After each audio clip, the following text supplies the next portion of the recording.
the NFL podcast is an early season MVP favorite. What? That makes no sense. Welcome to another edition of the Around the NFL podcast.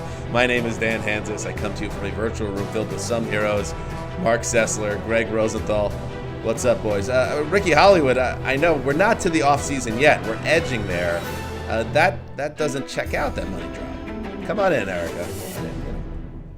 This is what listeners try to do when they think they're funny and clever and picking up on You're stuff. the one that's choosing the thing. Hey, throw the listeners under the bus. I mean, do you think I would write that? Mine would clearly be all it's about not, me. You could choose It's by the a million placement of it. Yeah, But that's fine. I mean, I think that it's fair to say that maybe some of us are in or heading towards off-season mode, and that's okay.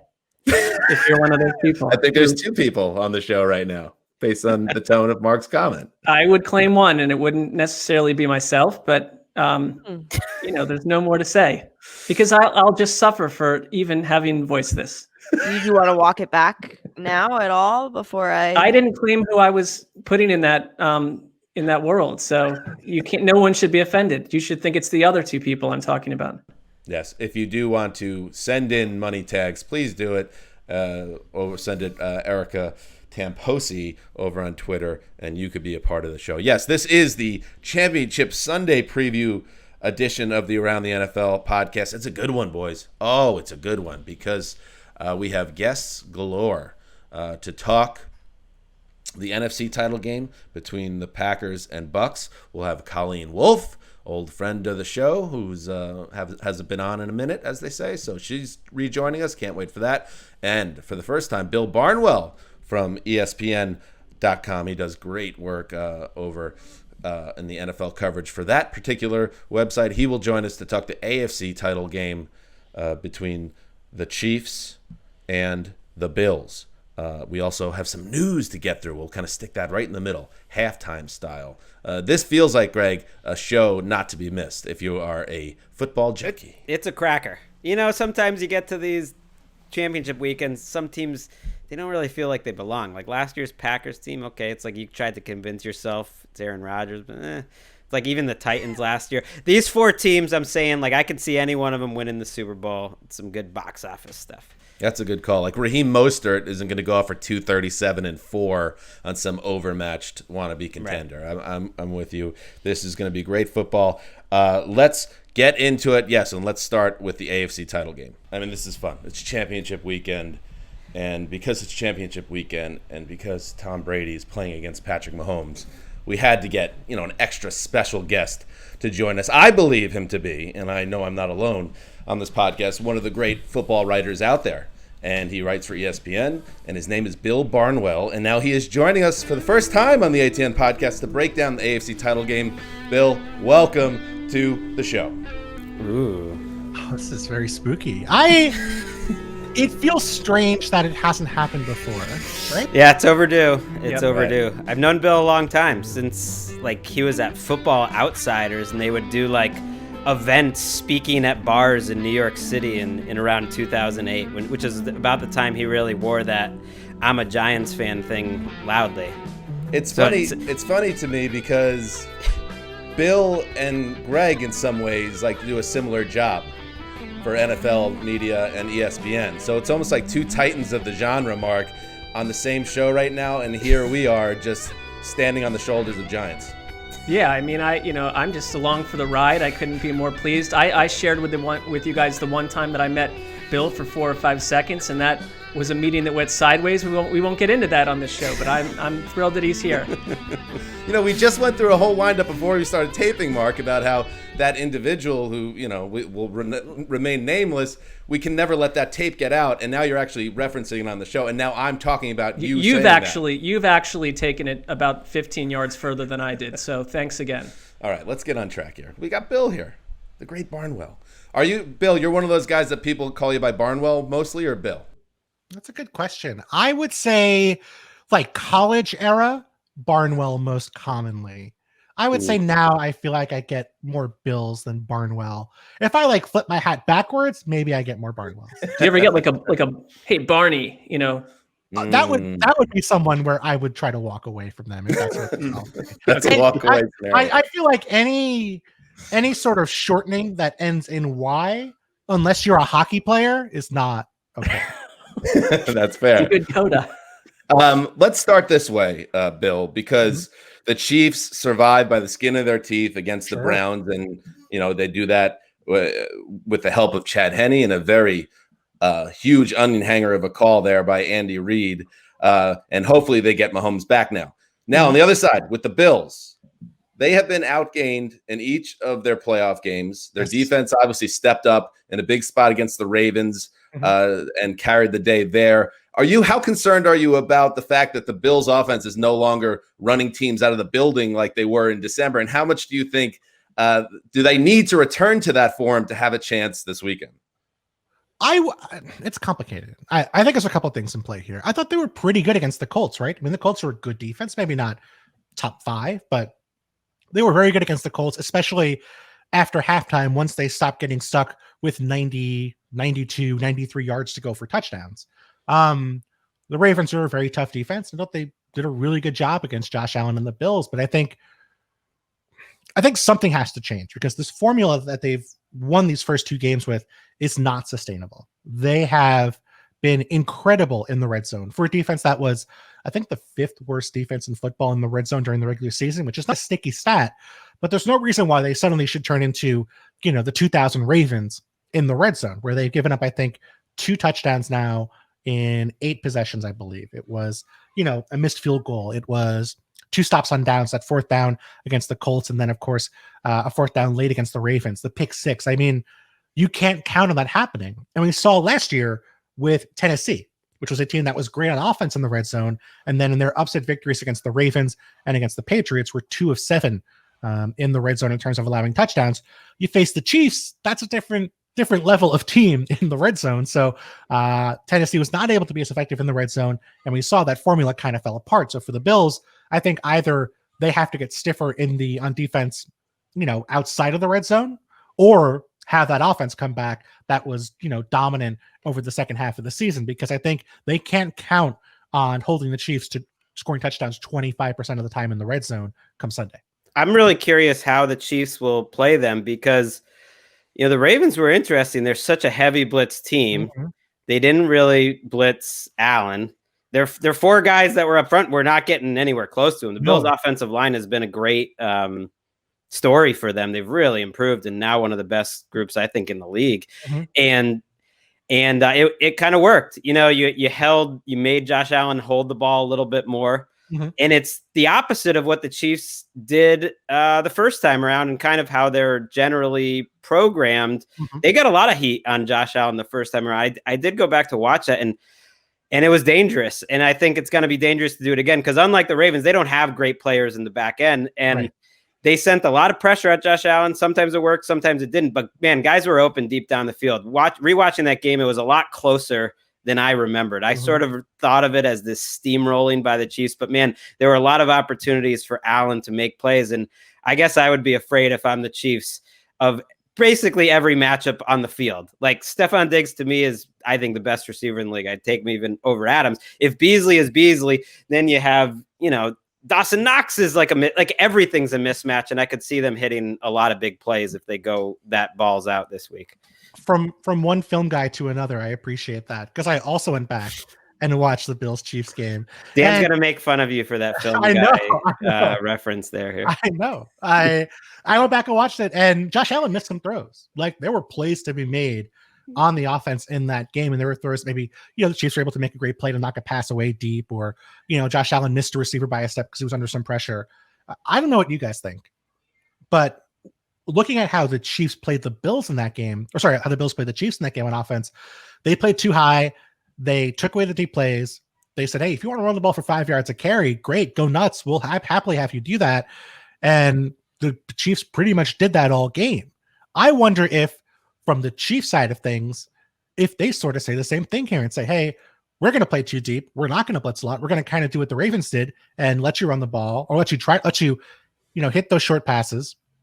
At least theoretically give you the run, although the Bills obviously did not want to run in that game, but give them the opportunity to run the ball and say, hey, we'll get in a running game sort of, like slot, like just, really slow paced game if that's what you want, because we think we're going to be more efficient than you when it comes to scoring in the red zone.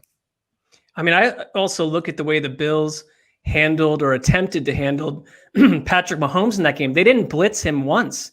And that was essentially, according to Next Gen Stats, like the first time that's happened in a game since 2016. And that, that helped them get to 245 yards on the ground, Kansas City. I mean, if you're Buffalo, because obviously, I love that everyone's like, that game just doesn't matter at all. We throw it out entirely. Well, there is some shared DNA, obviously, with what happened back then. And like, if you're Buffalo, you kind of showed what you wanted to do the first time. It didn't really work the way they wanted it to. How do you come in and especially with Patrick Mahomes, I get the head thing is probably fine, but the toe injury I thought last week really affected him. And those don't necessarily just go away in 4 or 5 days.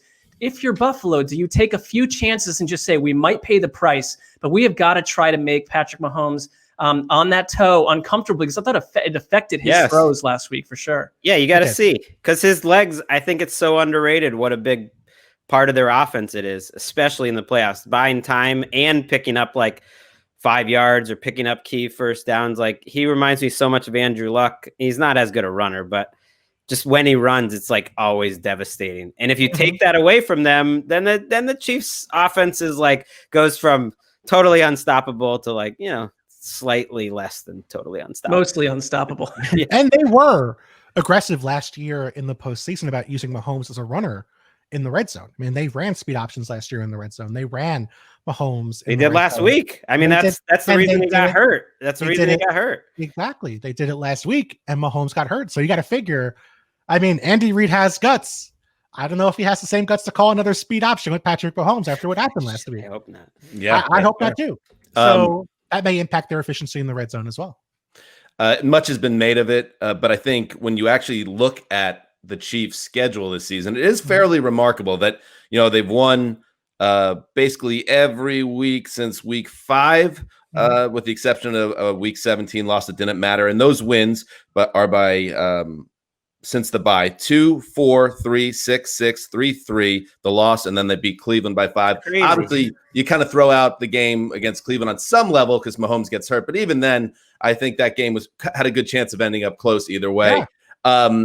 How much do you put into that the offense isn't quite as explosive? They're not running people out of the buildings themselves like they were at their peak a season ago. I think it's meaningful. I mean, I think that I always love quoting record in close games as being a sign that a team is garbage and not actually any good.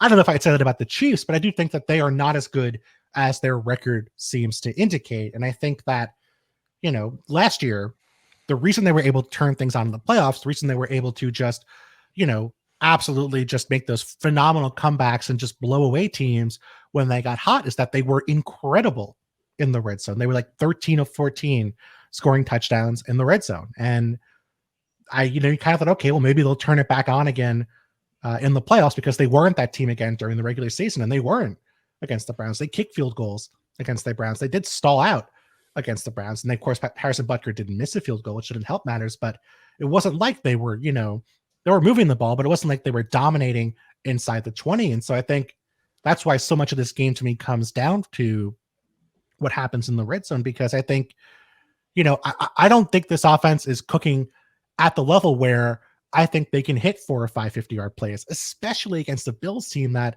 not really this year, but more so in years past was very good about avoiding those big plays and really focusing on taking away those big plays from opposing offenses. So, maybe I'll be wrong. Obviously, they have the upside to do it, but we just haven't seen that offense where it's been Patrick Mahomes just hitting bomb after bomb after bomb. This has been an offense that's really been about protecting the football, not making mistakes, and just wearing teams down with completion after completion and third down conversion after third down conversion. But here's the thing that I'm struggling to make sense of, because I feel like it's still more or less the same cast. You still have the same play caller. Patrick Mahomes is still there. You still have Tyreek Hill. You have Travis Kelce. What is different?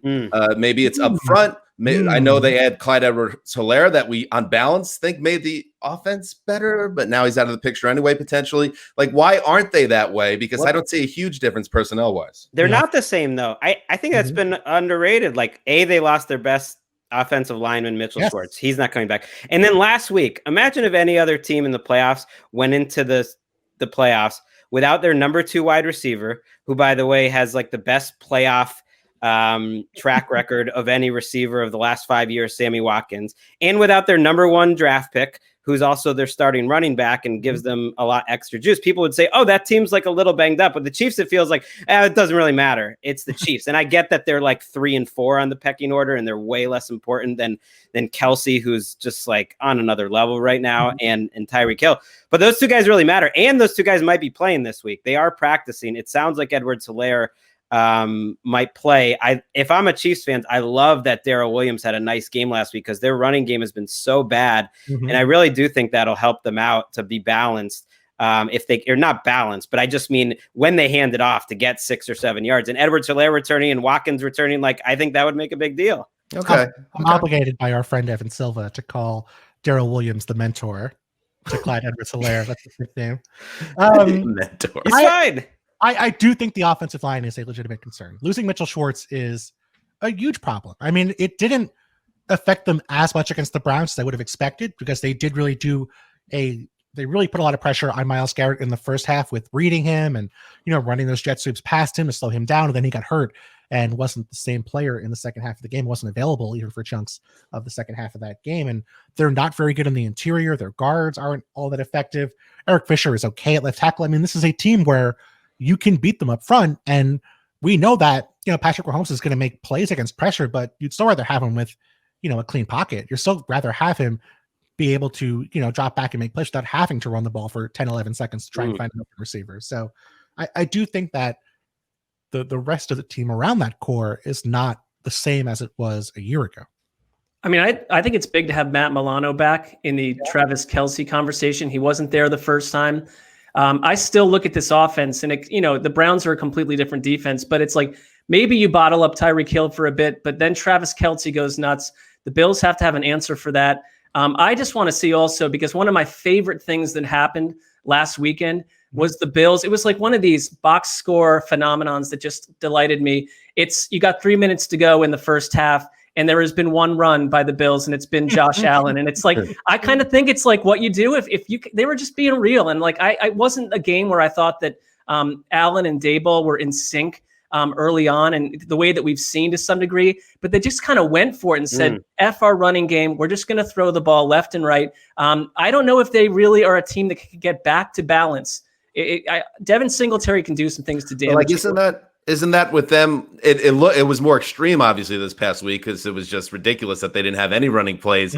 But when they were scoring 40 points every week, when they were coming down the stretch like a fireball, they weren't running the ball a lot then either, because they didn't have to, because Allen was out of his mind and making plays with his legs as well. So I have seen that pop up in place. I know you're not saying that, Mark, but the Bills, maybe they need to get some balance to get their offense cooking again. I actually don't think they should go balanced, because that's Chiefs what I mean. I don't think you're saying the Chiefs have been one of the better teams to shut down explosive run plays, but they are about like 24th in the NFL against explosive pass plays. So if you're Buffalo, go with who you are at this point. I don't know why you try to change. I wonder if like Daboll, though, kind of takes what they give him, and Allen. If there's a difference here, maybe to me, the story of Mahomes this season is that sort of like next level of maturation and patience of like, he'll just take the 7-yard gain when it's there. There was a lot of that against Cleveland.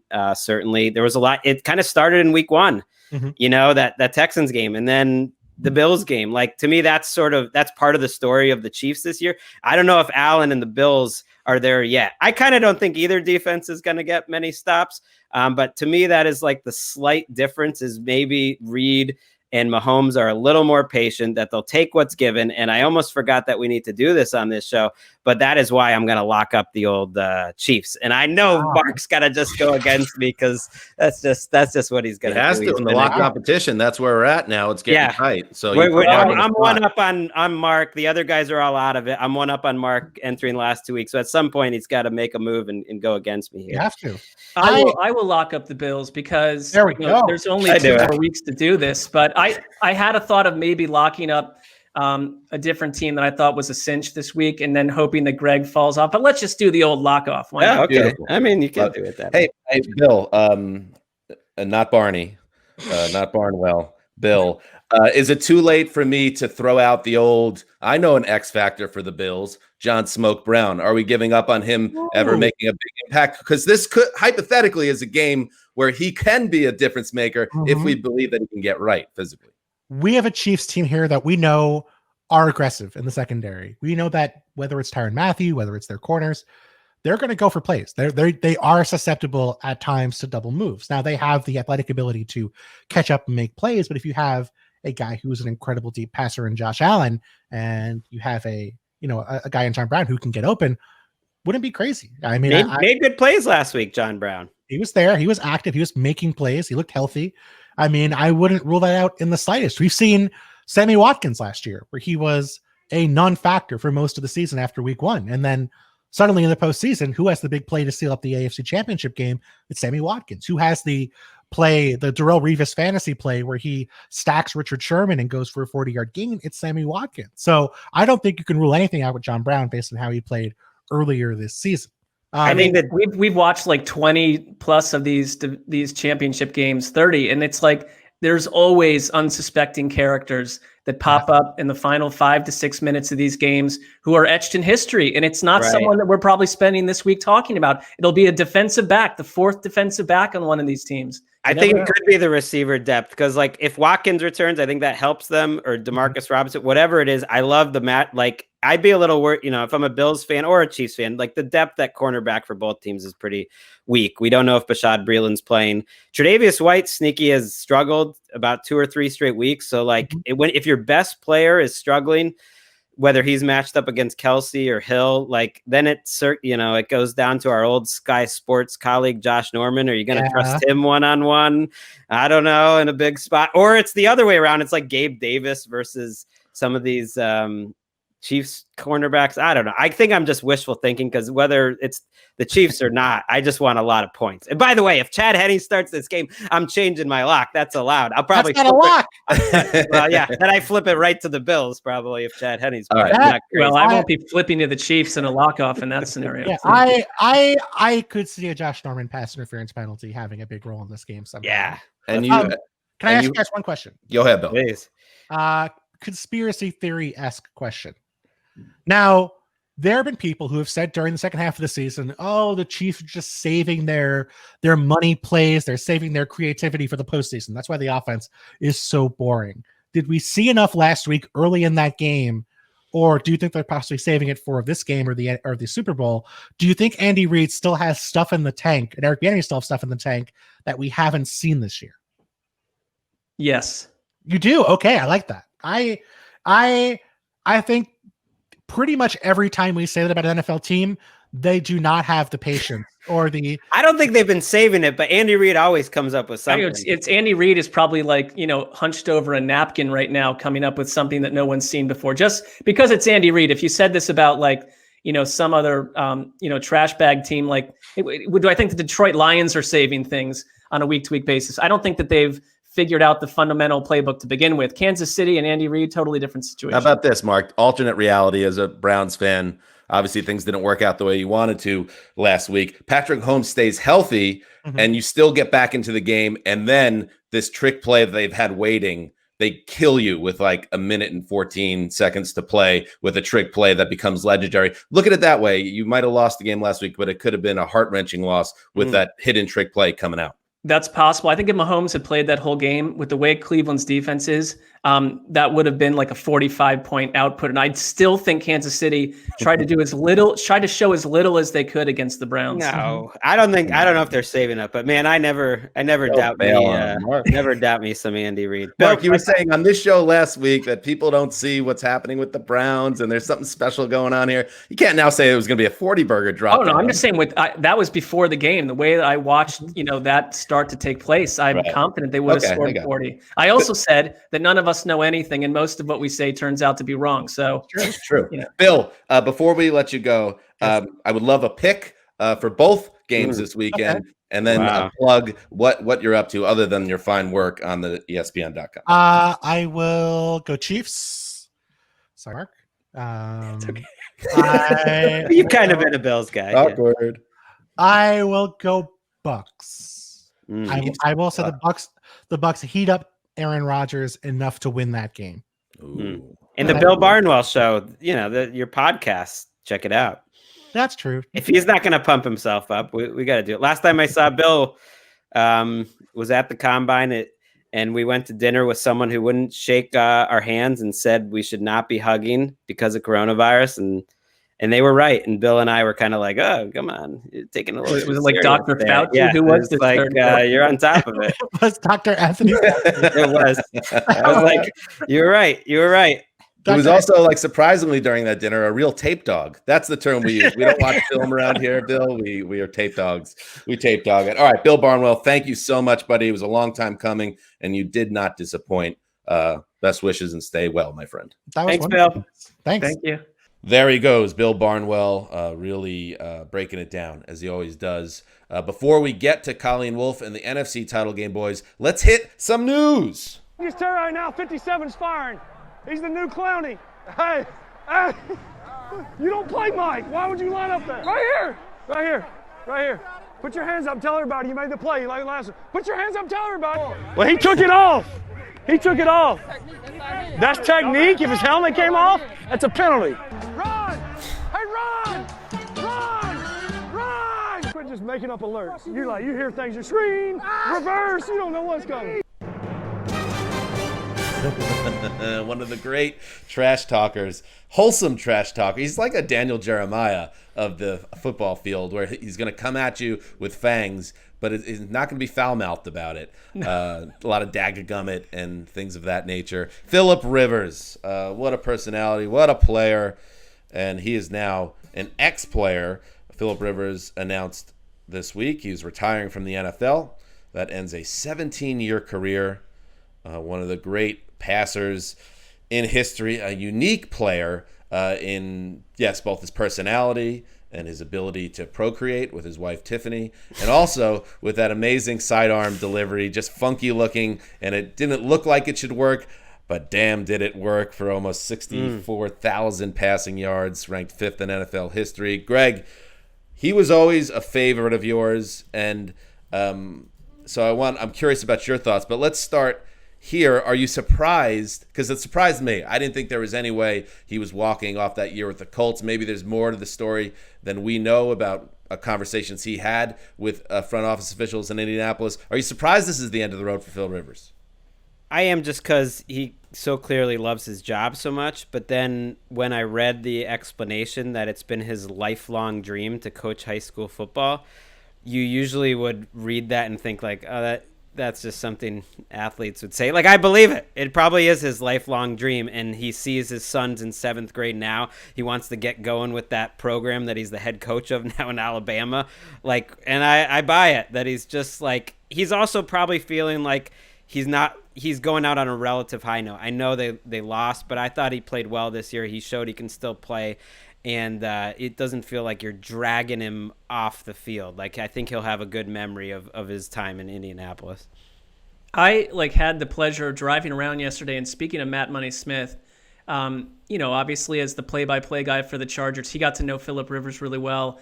And the way he spoke about him, I think it's just Phillip Rivers, the person, the experience of who he is. He's a throwback. All these guys are getting drafted today. They come in, they're ready to roll. But there are not a lot of Phillip Rivers personalities out there. And it's the dad humor with a little bit of an edge, but no profanity. It's, I think, one of the most determined, fiery players out there. It was just a joy to watch him on that front. And it's, when he went to North Carolina State, in high school, they didn't want him to be a quarterback in the college level because of his throwing motion, which has been one of his, something that's tagged him forever, and he's still got it done. I just, it's whenever these guys who've been around for as long as we've really hardcore been watching football retire, it just makes you remember how much you've aged yourself, because we've been watching him since 2004. And this is a guy, we get there's all these quarterbacks that come in and, hey, if this guy can stay healthy, then he can be productive, he reaches potential. Phillip Rivers is, like Eli Manning and others, the classic definition of an Iron Man. I mean, you could not keep this guy out of the lineup, and that rises franchise. And when you have a signal caller like that that refuses to not suit up. He's a rock. And you brought up Matt Money Smith, who I do the power ranking show with on NFL Network, and we were talking, one of the segments on our most recent episode was I did a power rankings of what are going to be the big offseason narratives to track, and one of them was what are the Colts going to do with Phillip Rivers. A day later, we found out that's already been decided, but I thought it was interesting, and we're interested in these things, that Money, who's top broadcaster who knows Rivers, and understands the mechanics of the gig, says that if Phil Rivers goes into a broadcast booth, he would be not just Tony Romo level. He thinks he could be better than Tony Romo. And you wonder if his future in a calling is in that Monday Night Football booth, if he could make that work. And Money seems to think he could with his scheduling as a football coach in high school with a Monday night gig. That is a really interesting thought, and it probably would pay him not the same money as what he would make as a pro quarterback, Greg, but if he's as good as Romo, he'd get paid like a superstar in our industry. He could buy the entire high school conference that they're in with the Monday Night Football. I think it is a prep school. Yeah, maybe like the Friday night games, and then you have Monday night. It seems possible. Like, and that would be great because it's part of the reason I loved him. Like, I think of Wes here. I think he liked Rivers, and he talks about just like characters. I think Wes, it's one of the reasons why it's fun to go to a party at Wes's house or visit his friends in Tybee. Like, Wes likes characters. And to me, like, Rivers wasn't the best quarterback of his generation, but he was such a character. No one threw it like him. He was so aggressive, fun to watch. The trash talking you mentioned, but like the fact that the way he would trash talk would be like pointing out to the defensive players that they're doing something wrong because he knows their defense so well. Like, that's a special sort of trash talk. And then you like listen to every player that played with him, whether it's offense, defense, whatever. Man, they all love Phillip Rivers. I don't think that's fake. And I think of course, like, everyone is going to respect their quarterback and everything, but I think it's like another level. And he was underrated. Like, I really believe the lack of an offensive line and a defense and a running game for so much of his career overshadows that. For most of those seasons, if you ranked where he was at quarterback at the end of the season, it was so often in the top 5 or 6. And that to me is the best way to measure a guy, is over the course of a regular season. And so when you compare him to those 04 guys like Roethlisberger and Eli, like, I do think he was like a little underrated, and he's definitely a stats guy. I get it, but he was awesome, man. No one like had that mid-range game. He had like an old man game from the minute he was in the league. It was different. This is a quote from Rivers. Every year, January 20th is a special and emotional day. He said that's when the day he retired. It is Saint Sebastian's feast day in the Roman Catholic faith. He is the patron saint of the athlete. It is also the day I played in the AFC Championship without an ACL. And now that day that after 17 seasons, I'm announcing my retirement from the National Football League. Great. I think he's a Hall of Famer. You really wish he had one deep run in the playoffs that took him to a Super Bowl. He never got there. Even, I talked about it, Marc, in the elimination game this year. He just misses the touchdown pass in the end zone on that 4th down. It to me kind of like spoke the story of his career. He's so close to having that moment that then would propel the team, and it just never happened. So you could, I guess, ding him ultimately for the January record, although you can't put everything on the quarterback. But overall, great player, great producer, a rock in terms of staying in the lineup, and just a fun guy to cover. What else can you ask for? I think he is a Hall of Famer. I mean, there's a lot of interesting cases coming up. But if you look at some of the quarterbacks that are in the NFL, in the Hall of Fame, like, they didn't all go to the Super Bowl. I mean, it's a team sport. He'd get my vote. That freaking ACL, man. If that 07 Patriots team, not that I would have wanted it to happen, but I think they were ripe to be picked off there. And they were very competitive in that game if you had a healthier Phillip Rivers and Tomlinson in that game. Some real bad blood between those Patriots and Chargers teams back then. All right, so good luck to whatever comes next, Phil Rivers. I feel like you're still going to be on our radar sooner rather than later. Moving on, the Detroit Lions introduced Dan Campbell as their new head coach after signing to that 6-year contract, and this is just fun. Let's listen to the opening remarks from Campbell in his press conference with the media on Thursday. So this team's going to be built on, we're going to kick you in the teeth, all right? And when you punch us back, we're going to smile at you. And when you knock us down, we're going to get up. And on the way up, we're going to bite a kneecap off, all right? And we're going to stand up. And then it's going to take 2 more shots to knock us down. All right. And on the way up, we're going to take your other kneecap and we're going to get up, and then it's going to take 3 shots to get us down. And when we do, we're going to take another hunk out of you. Before long, we're going to be the last one standing. Marc, are you surprised with the hire of Stone Cold Steve Austin as the head coach of the Lions? I feel like the NFL is already investigating his opening press conference probably for some of the things he promised to do. But, I mean, what I was surprised by was a 6-year contract. Sight unseen, this isn't like hiring Bill Parcells part 2. And so this, to me, I like this story already. I mean, there's a lot to like.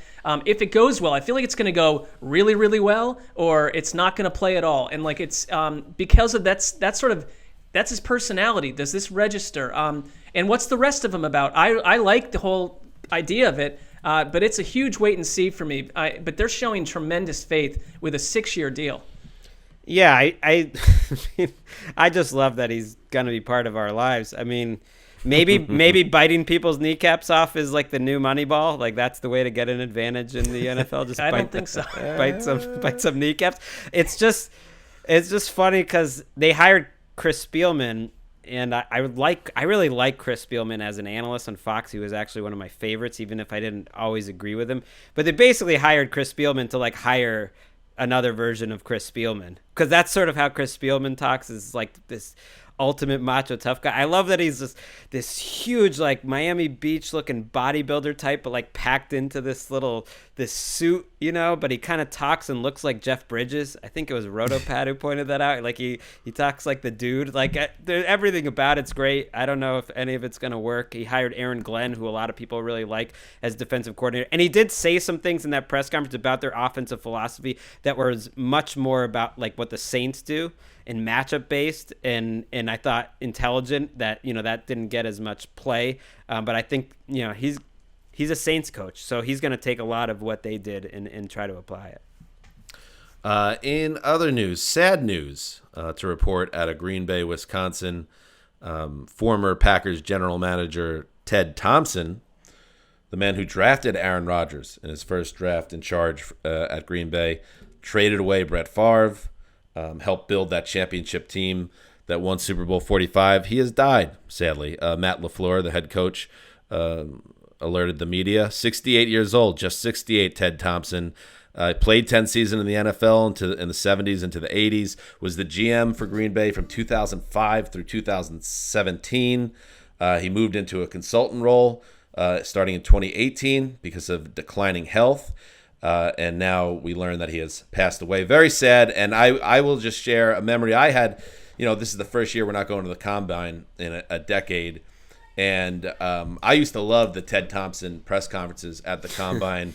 I wrote back in 2016, which was his second to last year on the job as GM. I wrote on NFL.com, if Mitch Hedberg were reincarnated as a prominent front office official in the NFL, he'd be Ted Thompson. He had a dry wit and a subtle sense of humor, and it kind of undercut the rigidness of the NFL machine around him, especially in that setting at the Combine. He didn't take anything too seriously, but at the same time, he was very serious about his business, which included building teams through the draft. Marc, he was all about the draft, famously didn't like to sign pricey free agents. That was his mantra, and it helped the Packers having him in charge all those years. I mean, the greatest thing about those Combine pressers, where they were trying to press Ted Thompson to finally acknowledge that he might dip into free agency and make a big splash, and he just completely ignored the concept of that. I mean, he zigged when everyone else was zagging when it came to that part of the offseason,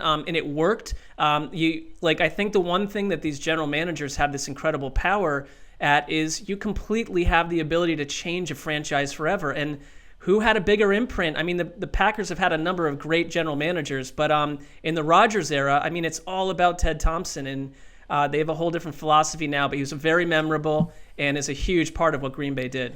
Well, he's a huge part of this team, too. He drafted Devontae Adams. He drafted Corey Linsley, their all-pro center. He drafted Kenny Clark. He drafted Dean Lowry, who's still playing for them. He drafted Aaron Jones, and then I think he'll always be remembered more than anything as the guy who drafted Aaron Rodgers, even though Favre was there. It's definitely sad, but he was one of the one of the best to do it. If anything, like he was so loyal to Mike McCarthy, I always wanted to see, that was always a conversation on our podcast. Well, I would like to see Rodgers with a different coach, and now you see it. And but it was his organization more than anyone, Ted Thompson. It's crazy how many of those players. It's not like that on many other teams actually, that you have that many players going back that far. So it goes to show they wouldn't be there here right now without him. Yes, Ted Thompson passes away at the age of 68. Rest in peace. In other news, Dwayne Haskins looks like he's about to get another job. It's out there. A report from where is this report from? It's official now. It's now official. It's officially official. As Albert we Breer taped, initially reported it, but now it's a done deal that the Pittsburgh Steelers have signed Dwayne Haskins as a free agent. This is a Steelers team, Mark, that has some uncertainty at quarterback in their future. You have an old man in Ben Roethlisberger. And by the way, look, now let's take a look at this. Phil Rivers, retired. Eli Manning, long retired. The third in the big trio of the 2004 draft picks, Ben Roethlisberger, now the last man standing. Mason Rudolph, not a great backup quarterback. I guess the thought here is that Mike Tomlin and his staff can turn Dwayne Haskins into a professional quarterback that maybe could be the future at the position. Well, I just can't help but wonder if the Roethlisberger announcement is pending or coming soon. Just watching the way that he shed tears at the end of that game. It had nothing to do with that one game. I think it had to do with a lot more weight that he was pondering at the time. I mean, for me, there were a lot of Steelers fans during the season saying when Haskins is let go, and it just was the tea leaves were there, that he was someone a lot of Steelers fans wanted. I mean, Big Ben came from Ohio and tortured Ohio teams forever. Haskins, Ohio State, that would be a nice narrative to continue. I mean, it's a project, but it's a much better environment, I think, for Dwayne Haskins. We will see. I think he does some things really well. I don't think you'd view him as a starter, but it could be like we're going to stock up on quarterbacks because Big Ben is out the door. I'm surprised how many Steelers fans seem to want Roethlisberger to retire. I know he wasn't playing his best. It's recency bias based on those last 6 weeks. Yeah. And Fichtner, their offensive coordinator, got let go or didn't renew his contract. That supposedly, Roethlisberger wasn't going to be fired up about that. But they did promote Matt Canada, who had been there. I don't know how that affects it. I do think maybe we're due for some quarterback retirement drama. Haven't had a lot of that lately, I think Ben is the man to do it. Is he going to do it? Is he not? Yes, I'm retiring, but then he changes his mind 2 months later. Let's do it, Ben. Favre-like. He could go, Ted Thompson had a deal for years with Brett Favre. Right. Yeah. Great. Can't wait to track that all off season.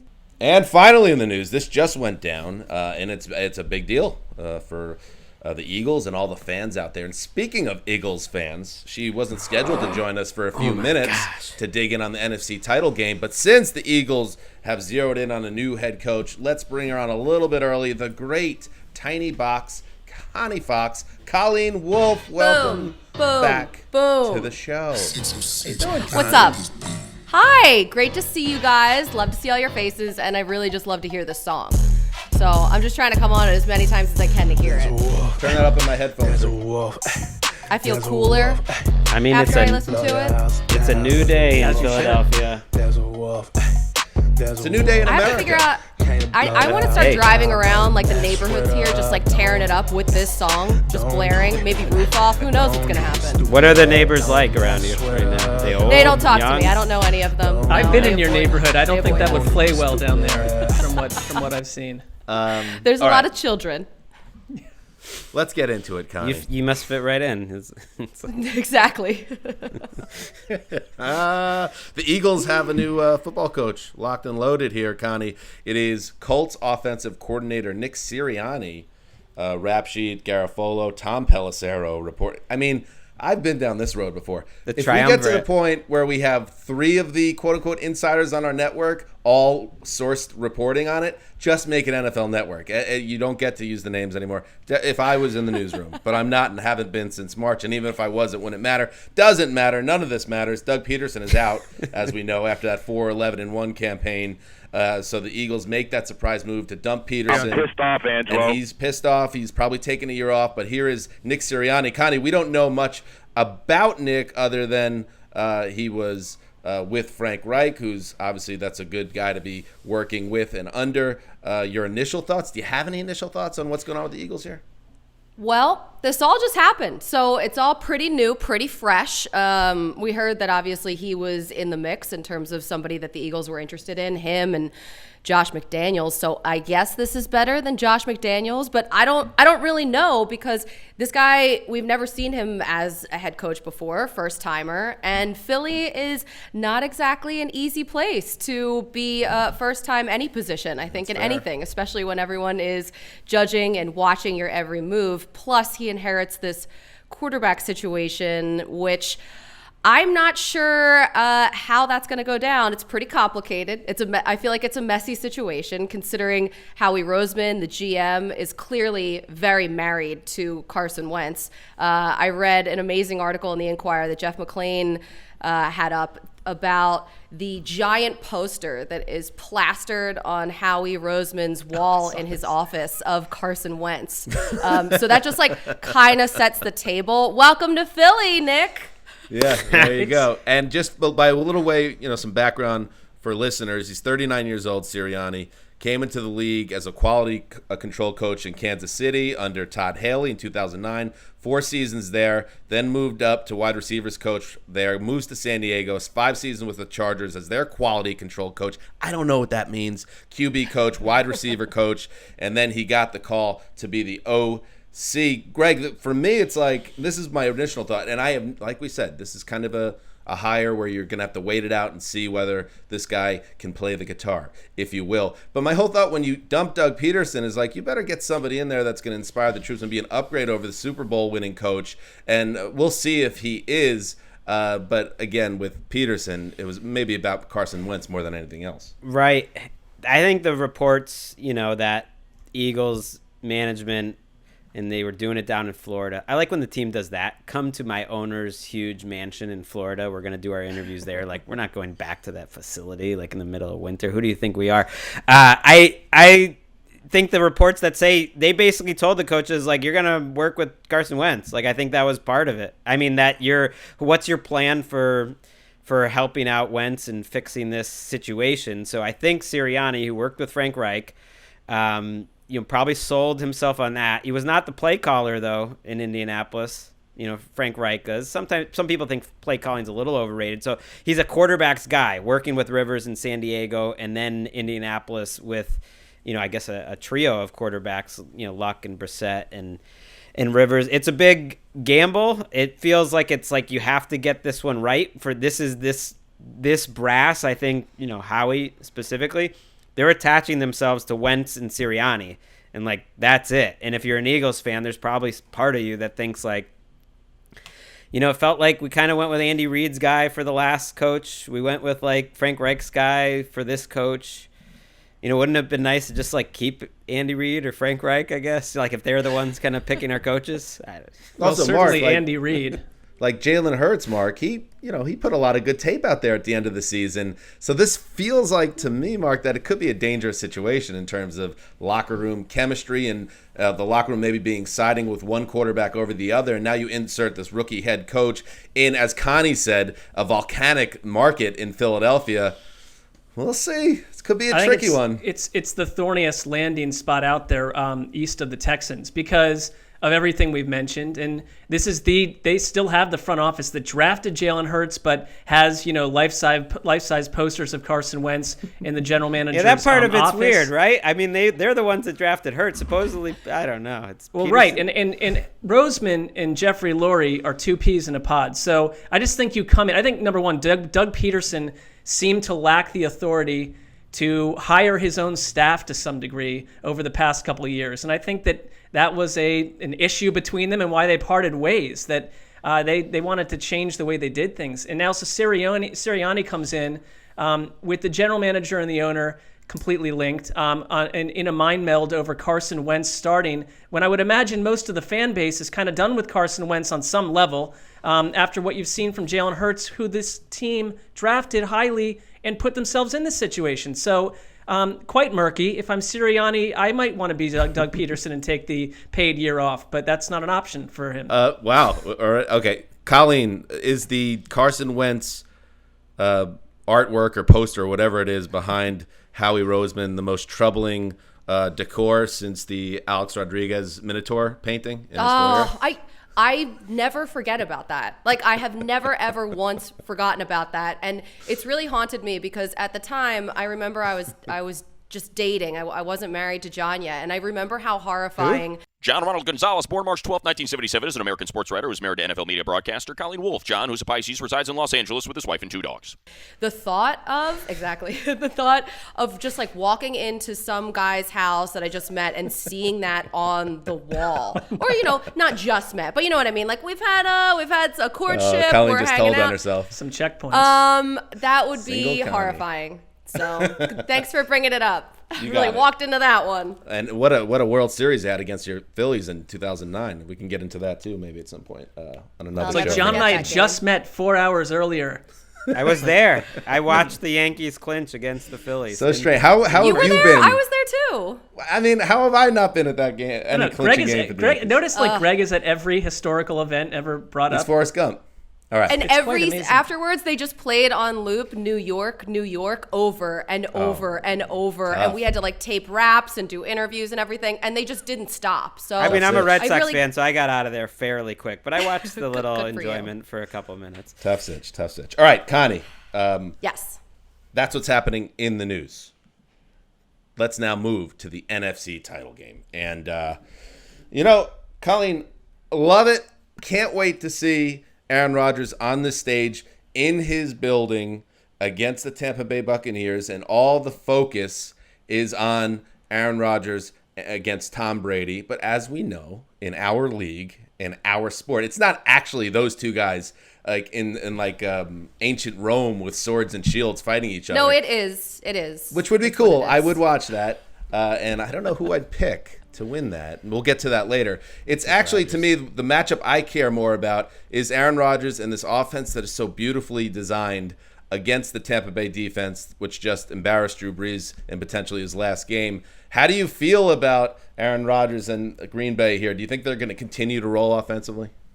I do. I feel like if I was just going on gut, the whole time I have been with the Packers. Now, obviously, that did not happen week 6, and I have been labeled a Bucs hater for some reason all year long. So this must be something that is like actually happening. It has to be a theme. But I agree, because I almost feel like that week 6 game was just so weird, and it was such a bad performance for the Packers and Aaron Rodgers in general, and everything came up the Bucs way. But it just seems like that was such a different team. And honestly, like in the NFL season, and especially now where I feel like that was so long ago. It feels like that was last season, week 6. And now this team, the Packers, the way that they came out even last week, 484 total yards of offense against this Rams defense. And I know that they didn't have a 100% Aaron Donald, and that obviously played a huge role in it. But the run game looked really good for the Packers. They were balanced. And then, of course, the Bucs coming off that game against the Saints, where they just got turnover after turnover. Like, this is going to be a little bit different for the Bucs defense going up against Aaron Rodgers. You're not going to have Drew Brees, who couldn't stretch the field at all. Did he complete any passes over 20 yards? I think 1 maybe. So it's going to be a lot different from last week and week 6. The only thing that would concern me a little bit is that the Bucs have been great against the run. Vita Vea's coming back, and this was a team that selectively and effectively blitzed Rodgers at a higher rate than any team has back in week 6. So I know that a lot's changed. I'm with you. Our friend Nate Tice points out that this Packers offense right now, they are one of 3 teams since 2002 to average more than a field goal per drive. And the other 2 are the 2007 Patriots and the 2018 Chiefs. So it tells you that the Packers have grown into this. We spent all last week, Brandon Staley and the Rams defense, I think they might be good enough to go to the Super Bowl and shut everyone down. And then within 15 minutes of that game starting, and I know that there were issues for the Rams in that game, it was like No, that's not how football works in 2020 necessarily. So it's not just the Bucs defense. I mean, their offense is huge in this, but the Packers are not. I would be stunned if they duplicate that effort because the Bucs were so effective against them. But the Bucs are going to have to be a little bit different this time around, and you can't fool Aaron Rodgers the Bucs defense isn't as good as they were back then either. They started the season like a house on fire. They're not. They were last week. Yeah, they were, but that was against, I think, a compromised offense. They weren't against Washington. Gave up a lot of yards. They're such a boom or bust defense. That's just who they are. And you saw like the ultimate like boom situation in week 6. But they give up big plays. It's all these young defensive backs who they have kind of playing man coverage and like stuck in one-on-one situations. So much of it, I think, is going to come down to like the most tiring topic of the Packers season, which is like Lazard and MVS. Like at what point, and you just gave a great stat, one of the best 3 offenses in terms of scoring per drive in the last 20 years. Like, at what point will people shut up about them not drafting a receiver? At what level does the Packers offense need to be where that is a stupid point where they're like, still can't believe they took a quarterback? It's like, you have the number 1 offense in the league by There's far. another one, by the way, Greg, tied to what you were saying, and I'll use that guy's voice as well. Just imagine what this team would look like with the first round pick.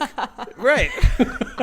That's what I'm talking about. Okay, I would flip it and say maybe imagine them with another cornerback or another linebacker. That's where I'm worried in this game. I'm with you, Colleen and Marc, that I'm not really that worried about the Packers putting up points and moving the ball. I think their offensive line will win battles, and I think Rodgers is just he's just so patient right now. It's crazy that I just can't imagine, unless you're a really special defense, you're going to slow them down. And I don't think the Bucs are that special defensively. Connie, do you think the bearded boy, Matt LaFleur, deserves more credit than he's gotten? Because, the record speaks for itself. They've now won 13 plus 1 is 14. 14 plus 13 is 14 plus 10 is 24 plus 3 is 27. Hang on, listeners. 28. 28 wins against 7 losses in 2 seasons. I think that's all right. So the record is great, but also his ability, and there were whispers last year that the offense wasn't exactly where Aaron Rodgers wanted it to be, and they certainly weren't as explosive. But how about this? Some patience. He installs a system that he believes in, LaFleur, and it grows and builds to the juggernaut it has become now. Matt LaFleur deserves more credit for his role in this offense. Well, I think too, because, yeah, for sure, because you think about all of the credit that Sean McVay got when the Rams were having all of their success offensively. And it was like, oh my God, Sean McVay is a genius. He's so young. He's got a photographic memory. It's incredible. Like, was that RuPaul? I feel like maybe, who knows? But I think that Matt LaFleur doesn't really get that same cachet because the difference of Jared Goff and Aaron Rodgers. And Aaron Rodgers in year 2 with Matt LaFleur is just so much better than I think anyone could have expected. And it's so hard to kind of pinpoint where the credit should go and how much credit you should give to who, because it's such a collaborative effort. But the offense with Aaron Rodgers is just working so well. And that connection that Rodgers has with Davante Adams is just so next level. Rodgers said that besides Charles Woodson, that Davante Adams is the best player he's ever played with, which is such high praise. And it just seems like they're always on the same page, but they weren't week 6. And I think, I have to go back and look, but wasn't he He was coming off a hamstring injury, yes. though. He hadn't played for 3 weeks. And so I think it's like we're getting a different form of him now, right? 100%. I was trying to remember if that was his first game back from the hamstring. Yeah, that's right. And they got up 10-0 in that game, and then everything went south. Right. So I think that's part of the reason why I think things will be a little bit different this time around. But Matt LaFleur, I mean, if the Packers go all the way, even if they just win this week, we're going to be talking about them for 2 weeks. So I think that LaFleur will get his due. He'll get that. Now I'm adding more syllables to LaFleur's name after Tom Pelissero did his whole thing on NFL Now about how it's 3 syllables. Everyone is pronouncing it wrong. Wait, so say it right. What is it? He said it's supposed to be LaFleur. LaFleur. Well, that sounds like if LaFleur. you really wanted to go into the nuance that Hoity-toity. you would say that. LaFleur. Right. Unbelievable. Well, and now it's like 5 syllables for me. So okay, it's on go ahead. it's on the Bolzasants, Greg, to figure out a way to cook up a scheme to slow down this offense. And we saw with Devin White, he kind of led the way last week. And the Vita Vea thing, which Marc brought up, we don't know if he does play, what he's going to give you. He's coming off a broken leg and just came back to practice, but he was one of the top graded interior linemen before he went He's down. also, I mean, I would say this, he's bigger than the door I'm looking at over here. I mean, you just Right. put him on the field and you got something to work with. So Well, yes, perhaps. But Greg, do you think that they'll be able to? Billy Barnwell thinks that they can cook up pressure and heat up Rodgers. I know you've been somewhat critical of their pass rush this year. Yeah, I don't think Shaq Barrett's been the same. You know, JPP's been okay. They actually were playing. I was wondering last week, should they play this guy Anthony Nelson a little more, who had a couple good rushes, and because they play, Barrett and JPP so much. I think Devin White versus like Aaron Jones is huge. I think the run games for both these teams are so important. It's kind of because LaFleur is sneaky like a heavy run guy early in games too. It's not just like they get ahead. Like they are a running team. Their backfield is awesome right now. Like Aaron Jones is the man, but Jamal Williams to me is one of the best backups in the league, and AJ Dillon's good too. It's like they are going to run, and the Bucs run defense hasn't been as good lately. Defensively, I just kind of think like maybe this will be wrong because of the weather, but it just feels like there's only going to be so many stops in this game. There's not going to be that many. To me, the Bucs have a few more playmakers where can you make one play? Like, can you just make one big defensive play, whether it's a sack, fumble, or an interception or whatever it is, to just, give a little bit of an edge in a game that I'm picking is 31-30. But it's like a lot of points either way. And I think the Bucs maybe have those guys. Maybe it'll be Carlton Davis or Devin White or Levante David or JPP or someone where maybe they have a couple more guys who can make like one big play, even if they're not going to make many stops.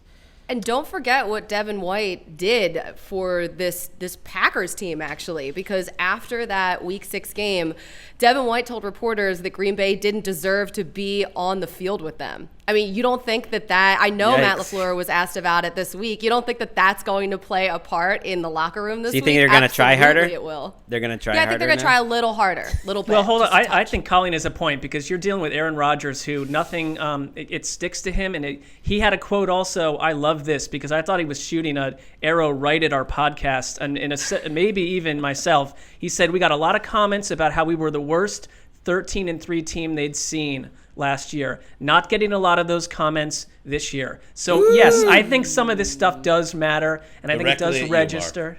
They have been tracking you for a couple of years, and that was about you.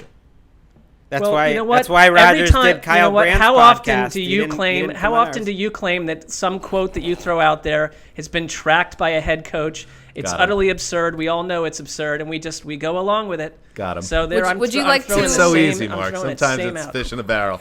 Just absurd. Would you like to issue a statement to Rodgers now that he follows everything you say? I will say this: the team last year was 13-3. I thought it was one of the worst 13-3 teams I'd seen. They got absolutely thrashed in the playoffs. This version of the Packers, I have said for months, I playoff totally game. believe in. I thought you were going to Believe lock it. them up, maybe. You were That's talking who I earlier. wanted to, but- Well, I backed you in the corner. You don't have to go against me. It might be smarter not to. Look at him telling you what to do. I'm just saying. Marc. I mean, you don't do whatever you want. Do what you believe. So much pressure with these locks. I am doing what I want. I will be I'm not- locking up the Packers and riding with them. I locked them up last week. I'll do it again. Doesn't matter because I'm not in the competition, but I'm a completist. And you said it, Greg, about the running game for Green Bay. I just read a really good piece by Connor Hughes on The Athletic, who was talking about what Mike LaFleur brings to the Jets offense, the brother of Matt LaFleur. And it's all dictated. The Kyle Shanahan offense, which LaFleur, both LaFleurs are disciples, is powered off the run, and it's the run that sets up the pass. So yes, that's been an underrated element of everyone is just all zeroed in on Aaron Rodgers, but a reason why this is working is because they have that balance, and that makes things like the play action and all the other gadgets that are built into the offense work that much better. And I think we should give the Bucs running game a little bit of love. I'm taking the Bucs, by the way. I'm riding this Bucks wave. I look at like the two teams, and I think the Packers defense is the worst group in the game. Now maybe the Packers offense is so much better than any other group that doesn't matter. But to me, I think that's where the most mismatches are. They give up a ton against the ground. I love the way Ronald Jones runs. He's got a lot of juice. I think he's underrated. I think that's one of the reasons they won last week was they were able to run in the second half. Fournette's running really well. And then you just look at all the matchups. Assuming Antonio Brown plays, which I think is a big factor, especially over the middle of the field, it's Brown and Gronk and Brate and maybe even Fournette in the passing game and Godwin, and it's against all these linebackers who Dan would call ham and eggers, and safeties who are okay in the aren't really that great in coverage. I think there's just a lot of mismatches. That's what I mean. Where they could have used that first round pick at cornerback.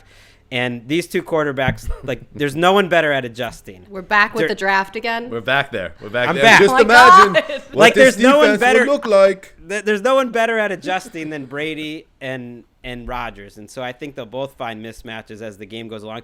Brady's numbers in the fourth quarter this year, I went to check because I was it feels like he's just been on fire, are outrageous.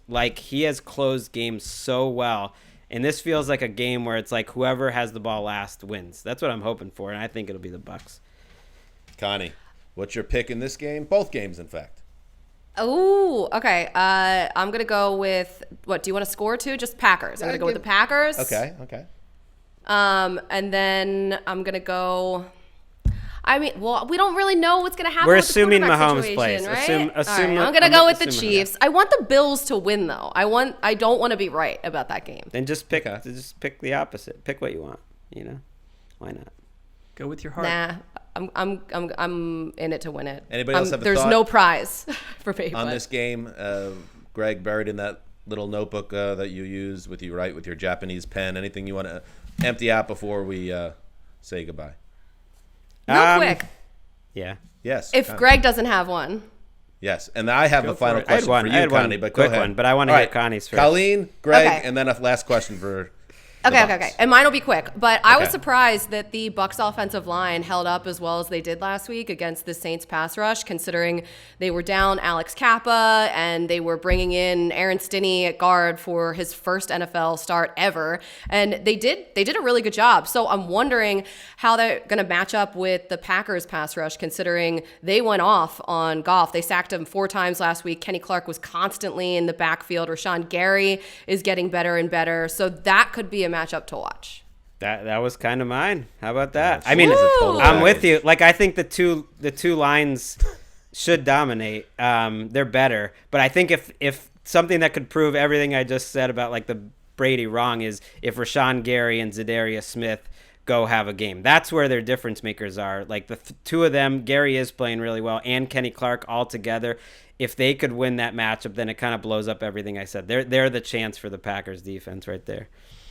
Connie, sometimes they try to put you in a box, and I feel that way sometimes as well. If you're the host, and it's you're not allowed to have takes or study things in a different way and share those, but that's what you just proved. Yes, you're a host and gifted, but your ability to analyze the sport and offer takes, Thank total you. package. You can keep the compliments coming. If you're Next not done level. yet, that's fine. Before you go, I teased it at the top of our conversation. Let's go back to ancient Rome. Marc, I'd like your take on this if you have one as well. You know what? And Greg. That's how we do it. It's nice. Swords, Greg. shields. You're included. Whatever Swords, shields, sandals battle, ancient Rome. Connie, you're actually the emperor. You're the one that does the thumbs up, thumbs down to decide whether the loser, the vanquished party, lives or dies. So I want to hear, I guess, your take on that as well. But Aaron Rodgers against Tom Brady in a swords, shields, and scandals clash. Who wins? That's so much power. Brady. Really? You're going to go with Brady? Why? I would. Yep. Yeah, why would you go with Brady? I think Brady, for all the people that like to make fun of Tom Brady and the food he eats and all this other business, I think there's something inside of Brady that is will destroy anyone that gets in his way, and I think this season has a lot to do with that. I think Aaron Rodgers might be. I think he's a warrior type player too, but it's a little bit different. I think that Brady is an assassin, and I see him that way. Does Brady have the Wow. ability? If we're in ancient Rome, though, does he have access to like seaweed smoothies and things like that? Well, Or how is he, about like literally no foods that exist with like ridiculous additives and food colorants? Yeah, and all he this might other like business? it. He'd be He fine. might like it. Everyone else would be freaking out. I think Aaron Rodgers wins because he's more nimble, and it's not just about power in that arena. Colleen, I haven't heard your answer yet. I'm going with Rodgers too. I think Brady would recover faster from the whole match, but I think Aaron Rodgers. I don't know why Aaron Rodgers just feels like he could maybe outpatient Brady in their duel. Like he's very, I don't know. They're both so calm and like steely-eyed, so I would like to see it, but I don't know. I would go with Rodgers. It's Right. like that Survivor slogan: outwit, outlast. Right. Yeah. I'm with Marc about Brady kind of having that cold-blooded nature to him, but it's not like Rodgers is far behind there. I mean, he's pretty pathological too, and so the athleticism I think is what does it. I'm with Dan. The age difference. Do you want to lock it up, Mark? Lock off? I'd happily lock it up. I will say that Rodgers. I shouldn't. I'm locking shrug up him off Rodgers. as a non-competitor here because he seems willing to strip himself of anything on some level. If you look at his choices and his history, so too dangerous fighter. Little Olivia Munn call back there, I believe. Hey, Connie, finally, you're the emperor. Whoever loses, live or die. Oh, That's it for you. Wait, See, we're dead? if you're gonna give me that power, I'm gonna use it. you're gonna use it. You Yeah. are Otherwise, it's gonna savage. be used on me. You know. All right. Well, there you have it. She is as cold-blooded as it gets, Colleen Wolfe. And yes, make sure you check her out on NFL Network. You're all over the place, Connie, I know. If you have any plug you want to throw in before you say goodbye. But you know where to find Connie on the dial. She's a star. Good Morning Football Weekend every Saturday. Check it out. There it is. There she goes. Thank you, Connie. You're welcome. Connie Fox leaves us, and we now edge toward the weekend and championship weekend. How fun. 2 games left. Only 3 games left in the entire season, Mark. I know it's it's been an endurance test, but less so than in years past, I think. This is Some where we ways need the more, Pro some Bowl. ways It is less. sad. You normally it would be 4 games left. We'd have the big Pro Bowl. Actually, we're usually like traveling that day. But Yeah, we've really always gonna missed the miss Pro that Bowl. Pro Bowl. Yeah, Gonna but I miss mean, it. we'd watch it later. We'd tape it and definitely watch it as a group. In past years, it would work out like this. We would be flying into the Super Bowl city while the Pro Bowl is played, and then you check in, and then you go down to the hotel bar, and it's either the games in the 3rd or 4th quarter, or you see the highlights, and you have a couple drinks with some friends, and you catch up, and life's good. Well, I guess maybe the way to look at it positively is when it happens, when that setup happens a year from now, we'll just appreciate it more. I'm trying to spin as in this new era for America. I'm trying to now say I understand how things are right now, but things can get better, and there's a good chance they will get better, and I believe in that on a lot of levels, including with our friend Chris Wesley. I'm with you. We join you in that hope. All right, good stuff.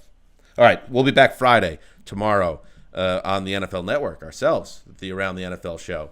Make sure you check that out, 6 p.m. Eastern, 3 p.m. Pacific. And then, of course, the flagship program where we recap and talk about the 2 Super Bowl teams and the vanquished parties that Colleen will cold-bloodedly send to the death chamber if she has her way. And if you are overseas, we will be involved with the Sky Sports coverage of Championship Weekend on Sunday. So make sure you check that out. All right. Anything else, boys? I think that's it. I think we're good. This is a good one. Let's All right, roll, as they say. Thanks to Bill. Yes, thanks to Bill Barnwell. Thank you to Connie Fox. This is Dan Hanzus signing off for Quiet Storm, the old boss, Ricky Hollywood behind the virtual glass. Until Sunday night.